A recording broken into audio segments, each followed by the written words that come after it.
Medical কলেজে বেনিয়মের অভিযোগ, CCU bed এবং ল্যাবরেটরিতে ব্যবহৃত পণ্যের ব্যবহারে বেনিয়মের অভিযোগ ওঠে এবং তদন্ত কমিটি গঠন করা হলো হাসপাতাল কর্তৃপক্ষের তরফে। অভিযোগ, বিভিন্ন ল্যাবরেটরির কিট নিয়ম না মেনে সেগুলি ব্যবহার করা হতো। এছাড়াও সিসিইউ বেড সংক্রান্ত একাধিক দুর্নীতির অভিযোগ। তদন্ত করবে হাসপাতালের এই দুটি কমিটি। আবারও জানিয়ে রাখি, মেডিকেল কলেজে বেনিয়মের অভিযোগ, সিসিইউ বেড এবং ল্যাবরেটরিতে ব্যবহৃত পণ্য ব্যবহারে বেনিয়মের অভিযোগ ওঠে এবং তদন্ত কমিটি গঠন করা হলো হাসপাতাল কর্তৃপক্ষের তরফে। অভিযোগ, বিভিন্ন ল্যাবরেটরি কিট নিয়ম না মেনে ব্যবহার করা হতো এবং সেগুলি এছাড়াও সিসিইউ বেড সংক্রান্ত একাধিক দুর্নীতির অভিযোগ সামনে আসে এবং তদন্ত করবে হাসপাতালের এই দুটি তদন্ত কমিটি।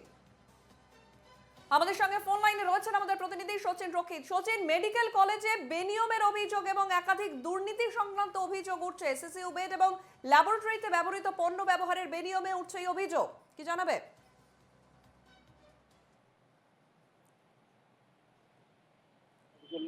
মেডিকেল কলেজ কর্তৃপক্ষের কাছে এবং তার পাশাপাশি ল্যাবরেটরি যে কিটগুলি ব্যবহার করা হয় সেগুলি প্রত্যেকটি একটি নির্দিষ্ট নিয়ম রয়েছে। সেই নিয়মগুলি না মেনে ল্যাবরেটরি কিট সেগুলি ব্যবহার করা হচ্ছিল বলে অভিযোগ উঠছে।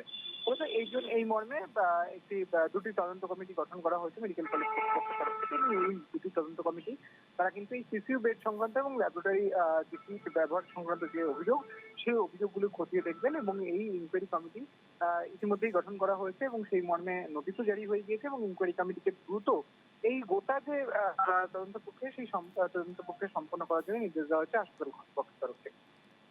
বেশ, ধন্যবাদ সচিন, তুমি সঙ্গে থাকো।